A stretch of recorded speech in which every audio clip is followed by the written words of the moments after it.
आप सभी के बीच आकर आज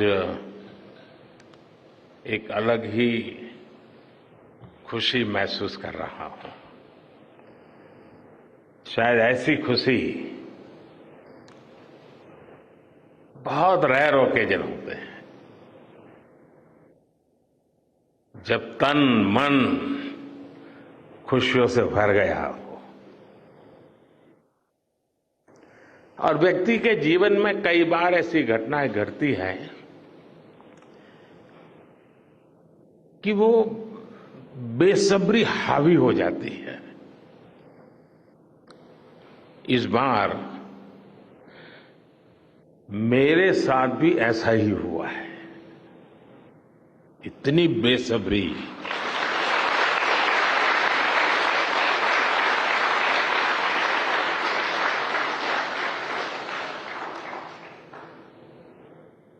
मैं साउथ अफ्रीका में था, फिर ग्रीस का कार्यक्रम था तो वहां चला गया, लेकिन मेरा मन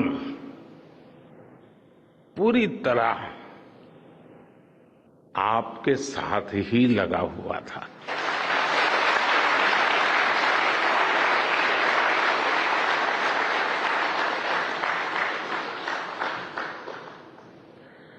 लेकिन कभी कभी लगता है कि मैं आप लोगों के साथ अन्याय कर देता हूं। बेसब्री मेरी और मुसीबत आपकी। इतनी सवेरे सवेरे आप सभी को और इतना और टाइम, लेकिन बस मन कर रहा था जाऊं आपको नमन करूं। आपको दिक्कत हुई होगी, लेकिन मैं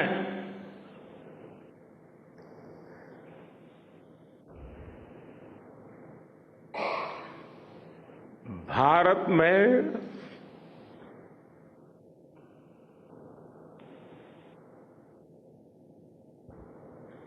आते ही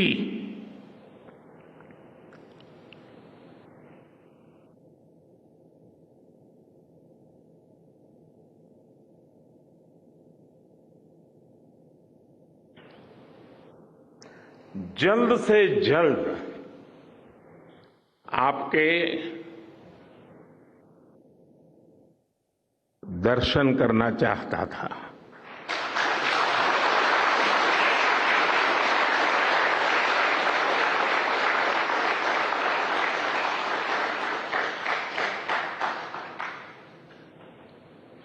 आप सबको सैल्यूट करना चाहता था।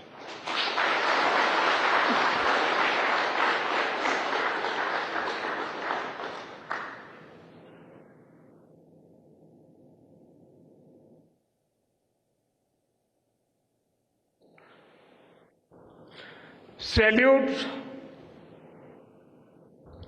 आपके परिश्रम को, सैल्यूट आपके धैर्य को, सैल्यूट आपकी लगन को, सैल्यूट आपकी जीवटता को, सैल्यूट आपके जज्बे को। आप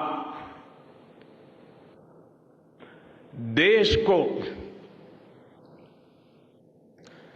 जिस ऊंचाई पर लेकर गए हैं, ये कोई साधारण सफलता नहीं है। ये अनंत अंतरिक्ष में भारत के वैज्ञानिक सामर्थ्य का शंखनाद है।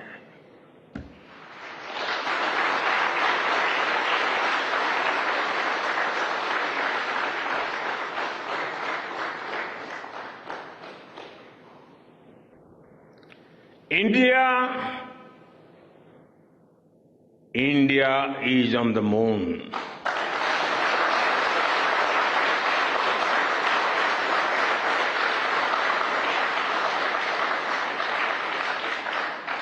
We have our national pride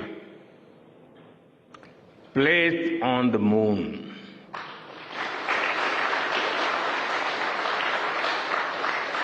हम वहां पहुंचे जहां कोई नहीं पहुंचा था। हमने वो किया जो पहले कभी किसी ने नहीं किया था। ये आज का भारत है, निर्भीक भारत, जुझारू भारत।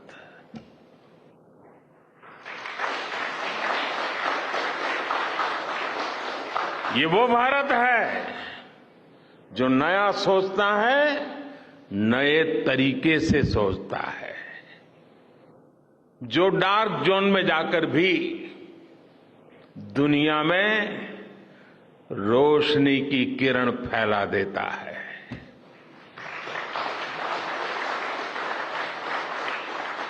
21वीं सदी में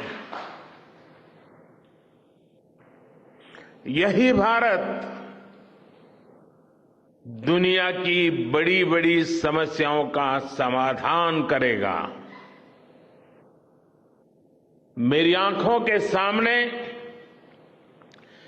23 अगस्त का वो दिन, वो एक एक सेकंड बार बार घूम रहा है। जब टचडाउन कंफर्म हुआ तो जिस तरह यहां इसरो सेंटर में पूरे देश में लोग उछल पड़े, वो दृश्य कौन भूल सकता है। कुछ स्मृतियां अमर हो जाती है। वो पल अमर हो गया। वो पल इस सदी के सबसे प्रेरणादायी क्षणों में से एक है। हर भारतीय को लग रहा था कि विजय उसकी अपनी है। खुद महसूस करता था। हर भारतीय को लग रहा था कि जैसे वो खुद एक बड़े एग्जाम में पास हो गया है। आज भी बधाइयां दी जा रही है, संदेश दिए जा रहे हैं, और ये सब मुमकिन बनाया है आप सबने, आपने।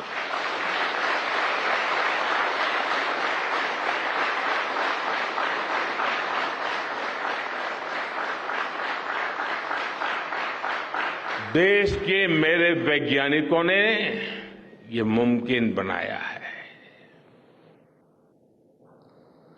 मैं आप सबका जितना गुणगान करूं वो कम है। मैं आपकी जितनी सराहना करूं वो कम है। साथियों, मैंने वो फोटो देखी जिसमें हमारे मून लैंडर ने अंगद की तरह चंद्रमा पर मजबूती से अपना पैर जमाया हुआ है।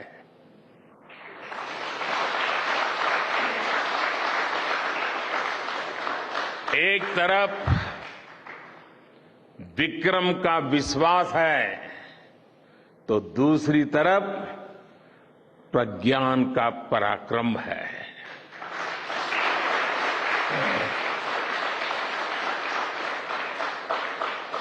हमारा प्रज्ञान लगातार चंद्रमा पर अपने पद चिन्ह छोड़ रहा है। अलग अलग कैमरों से ली गई जो तस्वीरें अभी रिलीज हुई और मुझे देखने का सौभाग्य मिला, वो अद्भुत है। मानव सभ्यता में पहली बार धरती के लाखों साल के इतिहास में पहली बार उस स्थान की तस्वीर मानव अपनी आंखों से देख रहा है और ये तस्वीर दुनिया को दिखाने का काम भारत ने किया है।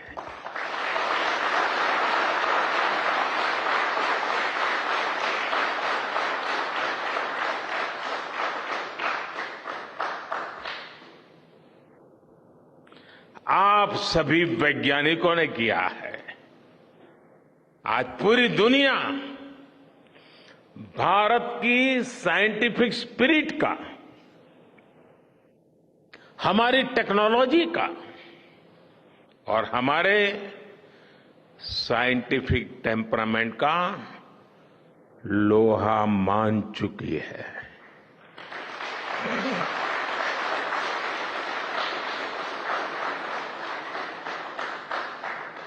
चंद्रयान महाअभियान सिर्फ भारत की नहीं बल्कि पूरी मानवता की सफलता है।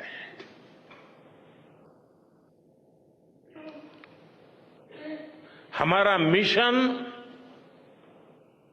जिस क्षेत्र को एक्सप्लोर करेगा उससे सभी देशों के लिए मून मिशंस के नए रास्ते खुलेंगे। ये चांद के रहस्य को तो खोलेगा ही, साथ ही धरती की चुनौतियों के समाधान में भी मदद करेगा। आपकी इस सफलता के लिए मैं एक बार फिर सभी वैज्ञानिकों को, टेक्नीशियंस, इंजीनियर्स और चंद्रयान महाअभियान से जुड़े सभी सदस्यों को बधाई देता हूं।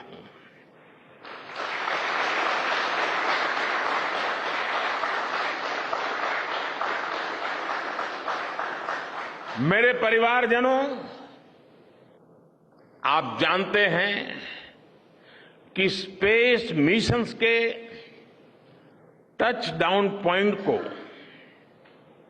एक नाम दिए जाने की वैज्ञानिक परंपरा है। चंद्रमा के जिस हिस्से पर हमारा चंद्रयान उतरा है, भारत ने उस स्थान के भी नामकरण का फैसला लिया है।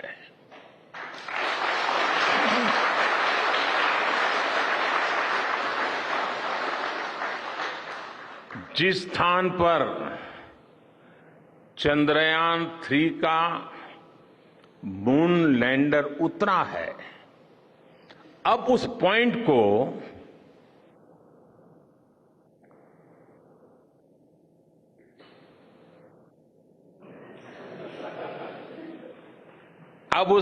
को शिव शक्ति के नाम से जाना जाएगा।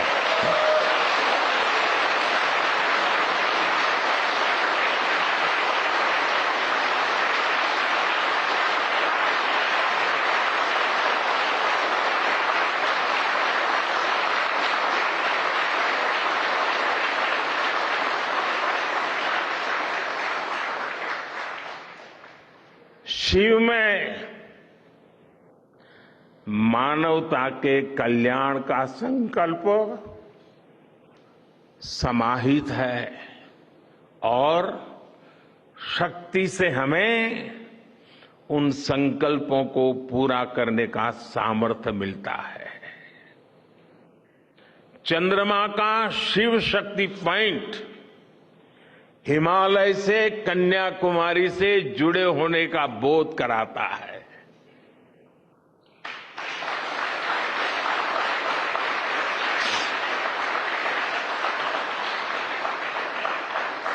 हमारे ऋषियों ने कहा है, येन कर्माण्य पशो मनीषिणो यज्ञे कुण्वन्ति विद्येषु धीरः यत्पूर्व यक्ष्मन्तः प्रजानां तन्मे मनः शिव संकल्पम अस्तु। अर्थात जिस मन से हम कर्तव्य कर्म करते हैं, विचार और विज्ञान को गति देते हैं, और जो सबके भीतर मौजूद है, वो मन शुभ और कल्याणकारी संकल्पों से जुड़े।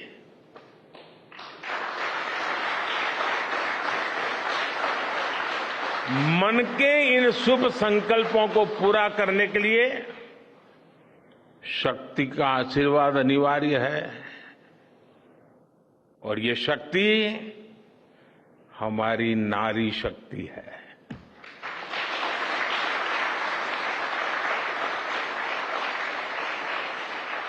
हमारी माताएं बहनें हैं। हमारे यहां कहा गया है, सृष्टि स्थिति विनाशानाम शक्ति भूते सनातनी।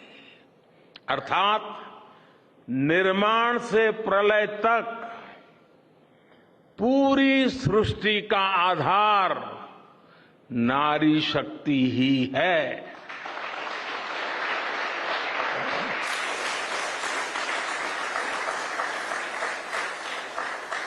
आप सबने देखा है, चंद्रयान 3 में देश ने, हमारी महिला वैज्ञानिकों ने,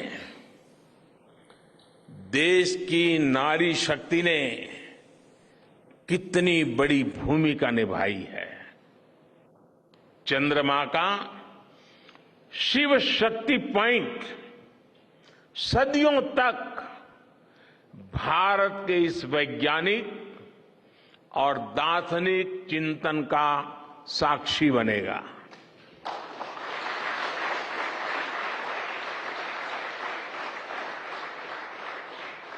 ये शिव शक्ति पॉइंट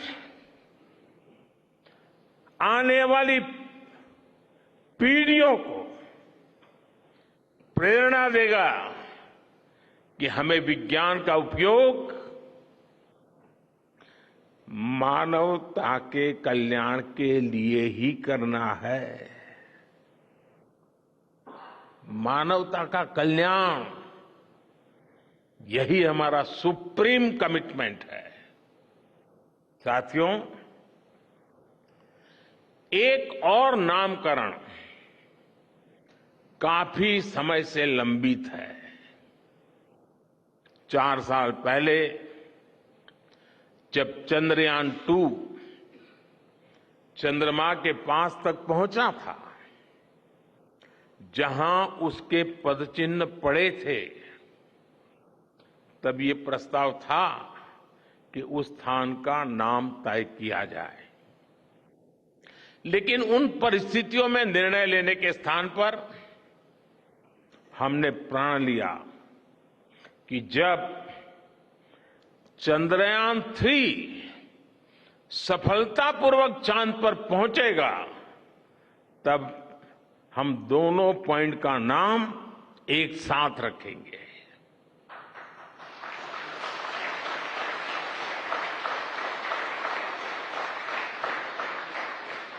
और आज मुझे लगता है कि जब हर घर तिरंगा है, जब हर मन तिरंगा है और चांद पर भी तिरंगा है, तो तिरंगा के सिवाय चंद्रयान 2 से जुड़े उस स्थान को और क्या नाम दिया जा सकता है।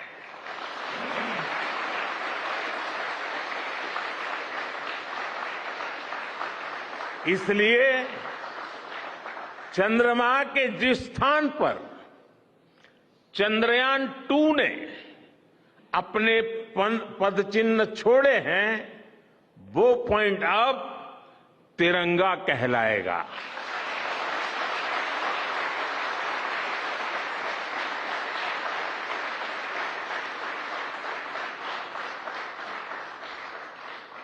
ये तिरंगा पॉइंट भारत के हर प्रयास की प्रेरणा बनेगा। तिरंगा हमें सीख देगा कि कोई भी विफलता आखिरी नहीं होती। अगर दृढ़ इच्छा शक्ति हो तो सफलता मिलकर के ही रहती है। यानी मैं फिर दोहरा रहा हूं, चंद्रयान-2 के पद चिन्ह जहां है, वो स्थान आज से तिरंगा पॉइंट कहलाएगा। और जहां पर चंद्रयान-3 का मून लैंडर पहुंचा है, वो स्थान आज से शिव शक्ति पॉइंट कहलाएगा।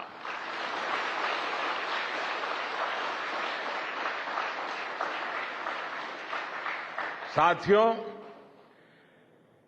आज भारत दुनिया का चौथा ऐसा देश बन चुका है जिसने चंद्रमा की सतह को छुआ है। ये सफलता तब और अधिक बड़ी हो जाती है जब हम ये देखते हैं कि भारत ने अपनी यात्रा कहां से शुरू की थी।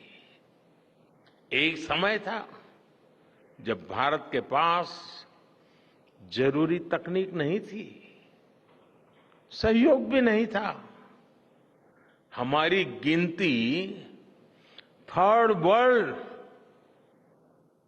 यानी थर्ड रो में खड़े देशों में होती थी।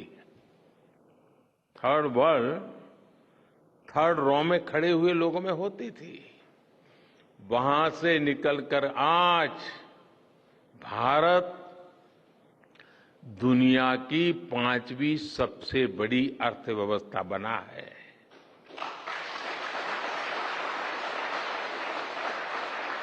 आज ट्रेड से लेकर टेक्नोलॉजी तक भारत की गिनती पहली पंक्ति यानी फर्स्ट रो में खड़े देशों में हो रही है।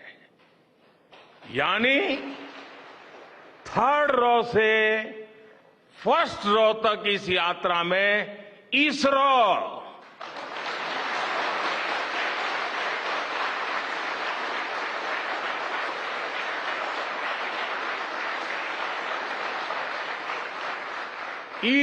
जैसी संस्थानों की बहुत बड़ी भूमिका रही है।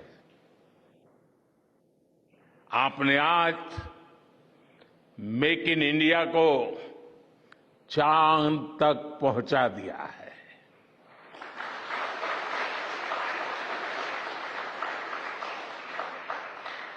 मेरे परिवारजनों, मैं आज आपके बीच आकर विशेष तौर पर देशवासियों को आपकी मेहनत के बारे में बताना चाहता हूं। जो मैं बातें बता रहा हूं वो आपके लिए नई नहीं है, लेकिन आपने जो किया है, जो साधना की है, वो देशवासियों को भी पता होना चाहिए। भारत के दक्षिण हिस्से से चंद्रमा के दक्षिणी ध्रुव तक चंद्रयान की ये यात्रा आसान नहीं थी। मून लैंडर की सॉफ्ट लैंडिंग सुनिश्चित करने के लिए हमारे वैज्ञानिकों ने इसरो की रिसर्च फैसिलिटी में आर्टिफिशियल मून तक बना डाला। इस आर्टिफिशियल मून पर विक्रम लैंडर को अलग अलग तरीके से सरफेस पर उतारकर उसका टेस्ट किया गया था। अब इतने सारे एग्जाम देकर हमारा मून लैंडर वहां गया है तो उसे सक्सेस मिलनी ही मिलनी थी।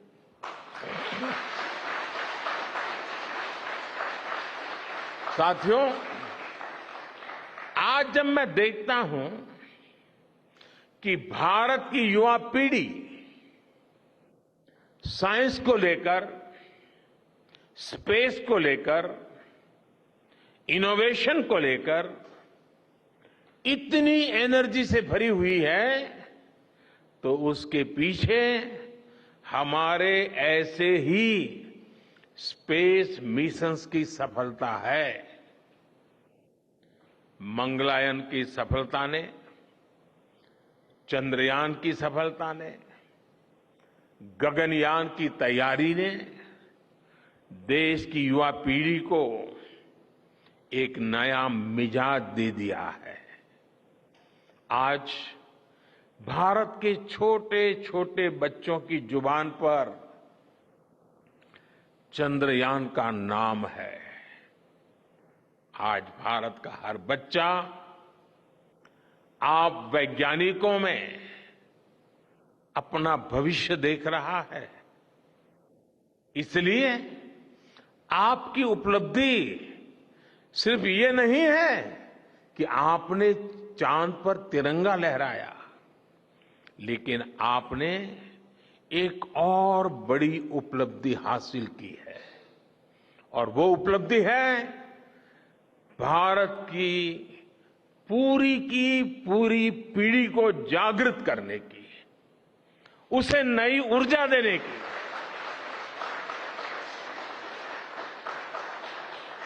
आपने एक पूरी पीढ़ी पर अपनी सफलता की गहरी छाप छोड़ी है। आज से कोई भी बच्चा रात में जब चंद्रमा को देखेगा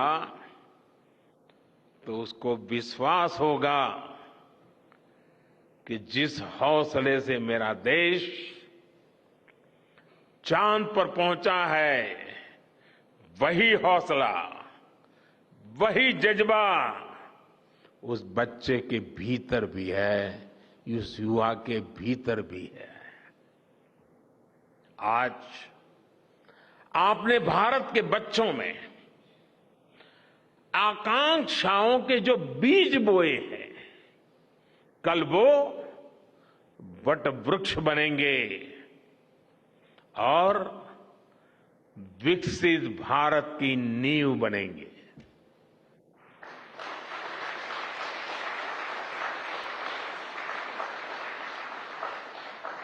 हमारी युवा पीढ़ी को निरंतर प्रेरणा मिलती रहे, इसके लिए एक और निर्णय लिया गया है। 23 अगस्त को जब भारत ने चंद्रमा पर तिरंगा फहराया, उस दिन को अब हिंदुस्तान नेशनल स्पेस डे के रूप में मनाया जाएगा।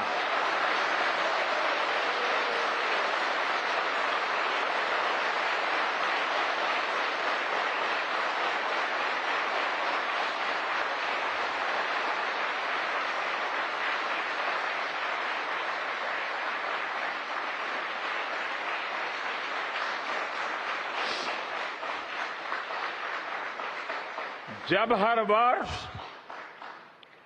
National space day science, technology और इनोवेशन की स्पिरिट को सेलिब्रेट करेगा, हमें हमेशा हमेशा के लिए प्रेरित करता रहेगा।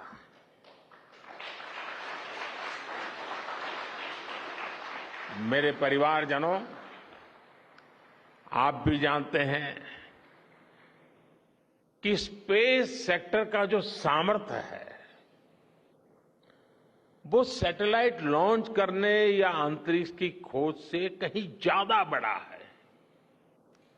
स्पेस सेक्टर की एक बहुत बड़ी ताकत है जो मैं देखता हूं, वो है ईज ऑफ लिविंग, और ईज ऑफ गवर्नेंस। आज देश में स्पेस एप्लीकेशंस को गवर्नेंस के हर पहलू से जोड़ने की दिशा में बहुत बड़ा काम हुआ है। आप लोगों ने जब मुझे प्रधानमंत्री के रूप में काम का दायित्व दिया, तो प्रधानमंत्री बनने के बाद मैंने भारत सरकार के जॉइंट सेक्रेटरी लेवल के ऑफिसर्स की स्पेस साइंटिस्ट के साथ एक वर्कशॉप करवाई थी और इसका मकसद ये था कि गवर्नेंस में, शासन व्यवस्था में ट्रांसपेरेंसी लाने में स्पेस सेक्टर की ताकत का ज्यादा से ज्यादा इस्तेमाल कैसे करें। तब किरण जी शायद हम लोगों के साथ काम करते थे। इसी का नतीजा था जब देश ने स्वच्छ भारत अभियान शुरू किया, शौचालयों का निर्माण शुरू किया, करोड़ों घरों को बनाने का अभियान चलाया, तो इन सब के मॉनिटरिंग के लिए, उसकी प्रगति के लिए स्पेस साइंस ने बहुत मदद की।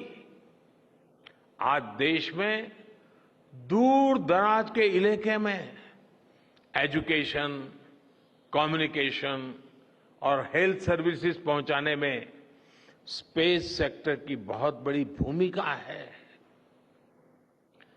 इन दिनों आजादी के अमृत महोत्सव के निमित्त जो जिले जिले में अमृत सरोवर बन रहे हैं, उसका भी टैगिंग, उसके भी मॉनिटरिंग स्पेस के द्वारा ही हो रही है। बिना स्पेस टेक्नोलॉजी के हम टेलीमेडिसिन और टेली एजुकेशन की कल्पना तक नहीं कर सकते। स्पेस साइंस ने देश के रिसोर्सेज के ऑप्टिमम यूटिलाइजेशन में भी बहुत मदद की है। हमारे देश के एग्रीकल्चर सेक्टर को ताकत देने में, मौसम का अनुमान लगाने में स्पेस सेक्टर जो मदद करता है, वो देश का हर किसान जानता है। आज वो देख लेता है अपने मोबाइल पर अगले सप्ताह मौसम का क्या हाल है। देश के करोड़ों मछुआरों को आज नाविक सिस्टम से जो सटीक जानकारी मिल रही है, वो भी आप ही की देन है। आज जब देश में बाढ़ आती है, कोई प्राकृतिक आपदा आती है, भूकंप आता है, तो हालात की गंभीरता का पता लगाने में आप सबसे पहले आगे आते हैं।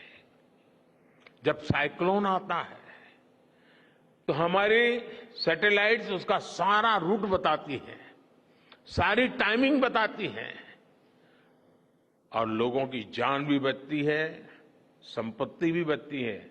और सिर्फ साइक्लोन के कारण जो संपत्ति बचती है ना, उसका अगर जोड़ लगा दें तो आज स्पेस का जो खर्चा है उससे वो ज्यादा हो जाता था।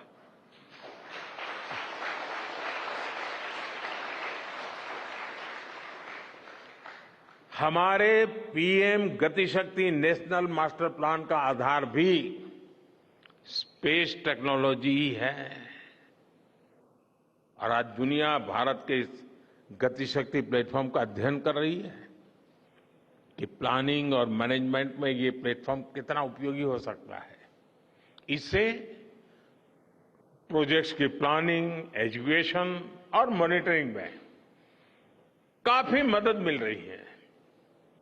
समय के साथ बढ़ता हुआ स्पेस एप्लीकेशन का ये दायरा हमारे युवाओं के लिए अपॉर्चुनिटीज भी बढ़ा रहा है, अवसर बढ़ा रहा है।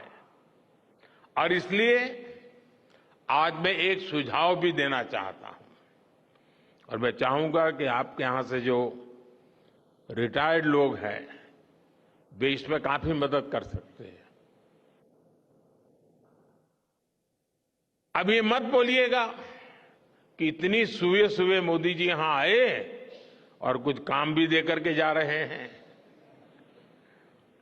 साथियों, मैं चाहूंगा कि इसरो केंद्र सरकार के विभिन्न मंत्रालय और राज्य सरकारें मिलकर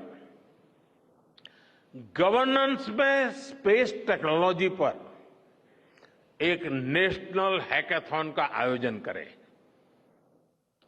इस हैकाथॉन में ज्यादा से ज्यादा युवा, ज्यादा से ज्यादा यूनिवर्सिटी, ज्यादा से ज्यादा नौजवान वो शामिल हो, जुड़े। मुझे विश्वास है ये नेशनल हैकाथॉन हमारी गवर्नेंस को और प्रभावी बनाएगा, देशवासियों को मॉडर्न सॉल्यूशंस देगा। और साथियों, आपके अलावा मैं अपनी युवा पीढ़ी को एक और टास्क अलग से देना चाहता हूं। और होमवर्क के दिए बिना बच्चों को काम करने का मजा नहीं आता है। आप सब जानते हैं कि भारत वो देश है जिसने हजारों वर्ष पूर्व ही धरती के बाहर अनंत अंतरिक्ष में देखना शुरू कर दिया था। हमारे यहां सदियों पहले अनुसंधान परंपरा के आर्यभट्ट, ब्रह्मगुप्त, वराहमिहिर और भास्कराचार्य जैसे ऋषि मनीषी हुए थे। जब धरती के आकार को लेकर भ्रम था, तब आर्यभट्ट ने अपने महान ग्रंथ आर्यभट्टीय में धरती के गोलाकार होने के बारे में विस्तार से लिखा था। एक्सिस पर पृथ्वी की रोटेशन और उसकी परिधि की गणना भी लिख दी थी। इसी तरह सूर्य सिद्धांत जैसे ग्रंथों में भी कहा गया है, सर्वत्रैव महिगोले, सर्वत्रैव महिगोले स्वस्थानम उपरि स्थितम मन्यन्ते खेयतो गोलस तस्य क्व ऊर्ध्वम क्व वादः। अर्थात पृथ्वी पर कुछ लोग अपनी जगह को सबसे ऊपर मानते हैं, लेकिन ये गोलाकार पृथ्वी तो आकाश में स्थित है, उसमें ऊपर और नीचे क्या हो सकता है, ये उस समय लिखा गया था। ये तो मैंने सिर्फ एक श्लोक बताया है। ऐसी अनगिनत रचनाएं हमारे पूर्वजों ने लिखी हुई है। सूर्य, चंद्रमा और पृथ्वी के एक दूसरे के बीच में आने से ग्रहण की जानकारी हमारे कितने ही ग्रंथों में लिखी हुई पाई जाती है। पृथ्वी के अलावा अन्य ग्रहों के आकार की गणनाएं, उनके मूवमेंट से जुड़ी जानकारी भी हमारे प्राचीन ग्रंथों में मिलती है। हमने ग्रहों और उपग्रहों की गति को लेकर इतना सूक्ष्म गणनाएं करने की वो काबिलियत हासिल की थी कि हमारे यहां सैकड़ों वर्ष आगे के पंचांग यानी कैलेंडर्स बनाए जाते थे।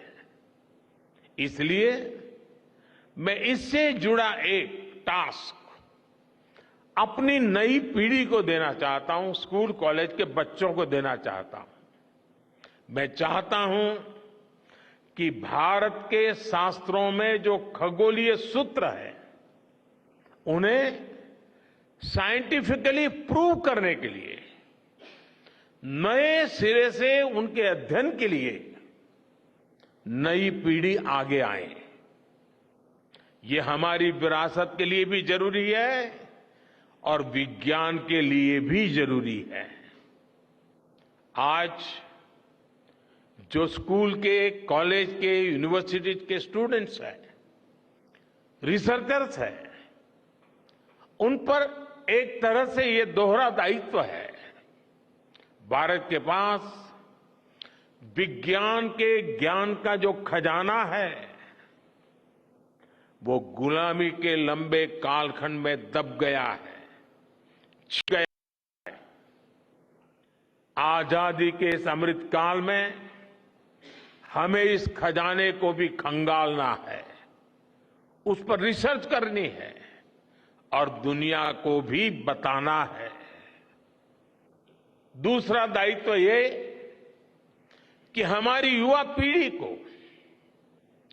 आज के आधुनिक विज्ञान, आधुनिक टेक्नोलॉजी को नए आयाम देने हैं।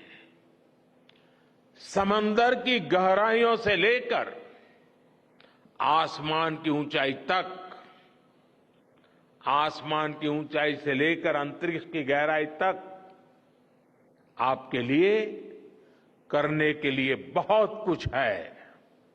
आप डीप अर्थ को भी देखिए और साथ ही डीप सी को भी एक्सप्लोर करिए।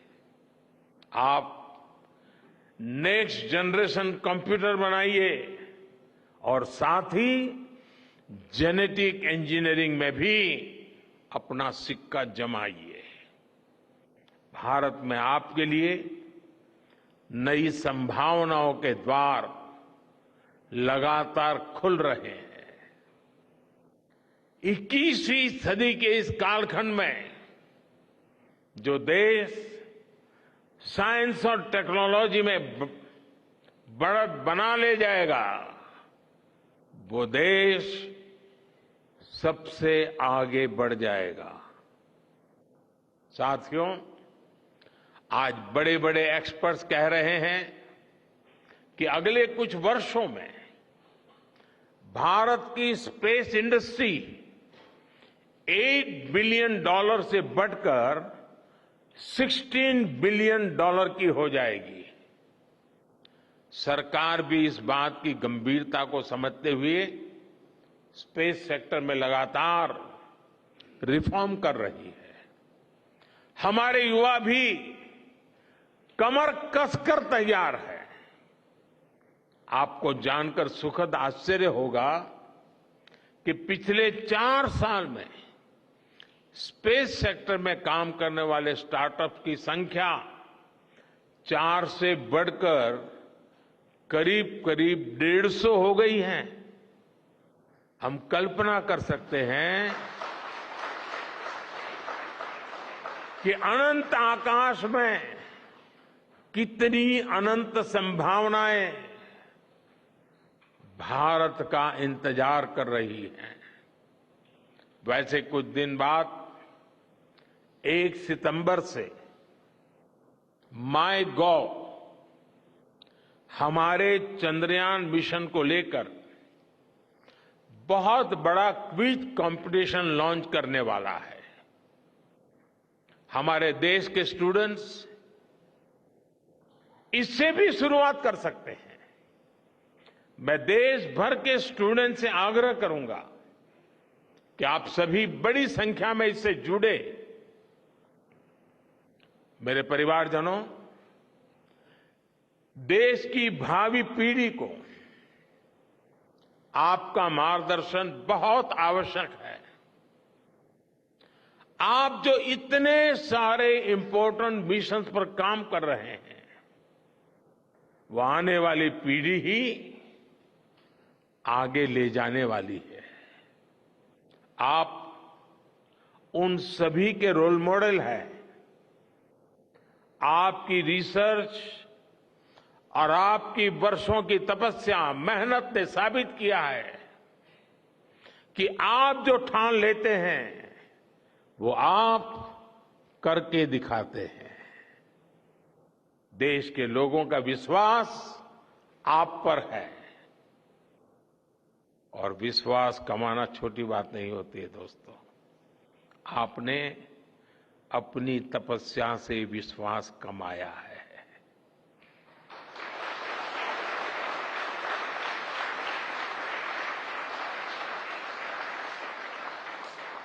देश के लोगों का आशीर्वाद आप पर है। इसी आशीर्वाद की ताकत से, देश के प्रति इसी समर्पण भाव से भारत साइंस एंड टेक्नोलॉजी में ग्लोबल लीडर बनेगा। और मैं आपके बीच बड़े विश्वास के साथ बताता हूं, इनोवेशन की हमारी यही स्पिरिट ही 2047 में विकसित भारत के सपने को साकार करेगी। इसी विश्वास के साथ मैं फिर एक आप सबके दर्शन करके पावन हुआ हूं। देशवासी गौरव से भरे हुए हैं। सपने बहुत तेजी से संकल्प बन रहे हैं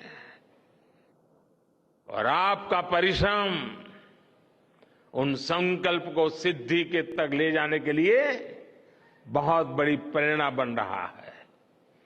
आपको जितनी बधाई दूं कम है, जितना अभिनंदन करूं कम है। मेरी तरफ से करोड़ों करोड़ों देशवासियों की तरफ से, दुनिया भर की साइंटिफिक कम्युनिटी की तरफ से अनेक अनेक धन्यवाद, बहुत बहुत शुभकामनाएं। भारत माता की, भारत माता की, भारत माता की। धन्यवाद। तो देखिए, भारत माता की जय के साथ प्रधानमंत्री नरेंद्र मोदी का समाप्त हुआ ये संबोधन, जो कि बेहद खास रहा। बड़ी घोषणा प्रधानमंत्री की तरफ से की गई है कि चंद्रमा के दक्षिणी सतह पर जहां पर हमारा चंद्रयान 3 का लैंडर लैंड किया है, उस पॉइंट को शिव शक्ति कहा जाएगा। साथ ही साथ चंद्रयान 2 ने जहां पर छाप छोड़ी थी, उस पॉइंट को तिरंगा कहा जाएगा। ये बड़ी घोषणा। और साथ ही साथ प्रधानमंत्री ने एक और बड़ी घोषणा की है कि अब से 23 अगस्त को नेशनल स्पेस डे मनाया जाएगा। यानी कि अब हर साल इस उपलब्धि को मनाया जाएगा, खुशियां मनाई जाएंगी और इस दिन को सेलिब्रेट किया जाएगा जब भारत ने कीर्तिमान स्थापित किया। ये तस्वीरें सीधे इसरो कमांड सेंटर से आपके सामने। तो देखिए, काफी अहम बातें प्रधानमंत्री की तरफ से कही गई।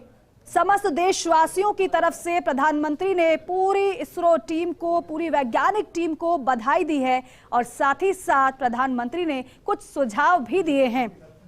अहम बातें प्रधानमंत्री ने कही कि मैं आपको सैल्यूट करना चाहता था, आपके परिश्रम को सैल्यूट करना चाहता था, आपके धैर्य को सैल्यूट करना चाहता था और इसलिए मुझसे रहा नहीं गया। और भारत की सरजमी पर जब मैंने पैर रखा तो मैंने सोचा कि क्यों ना बेंगलुरु जाया जाए, आपसे मुलाकात की जाए।